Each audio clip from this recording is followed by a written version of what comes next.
Dalam surat Ar-Ra'd ayat 28 itu dikatakan alladzina amanu wa tatma'innu qulubuhum bi dzikrillah. Ala bi dzikrillahi tatma'innul qulub.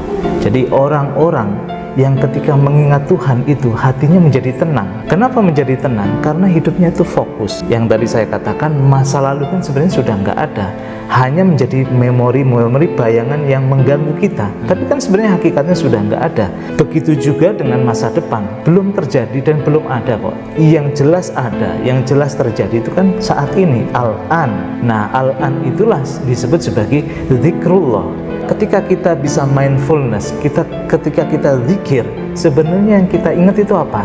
Kesadaran yang hadir saat ini itu yang jelas adanya. Makanya ketika orang terjebak dengan ide, itu kan sebenarnya terkait masa depan. Nah, orang yang hidup dalam idealisme yang seperti itu nggak akan bisa menjalani hidup karena tidak hidup nyata hari ini dan hadir sekarang ini. Makanya ala bidzikrillahi, dengan menyebut Tuhan atau dengan menyadari Tuhan, dengan menyadari yang sadar yang hadir saat ini itu, hati kita menjadi tenang kok. Pikiran kita nggak flicker itu kan sebenarnya kayak semacam ada kedip-kedip pikiran itu kan masa lalu, masa sekarang, terus masa depan, dia bolak-balik kan, itu flicker. Nah, pikiran yang flicker itu disebut sebagai pikiran yang tidak tenang.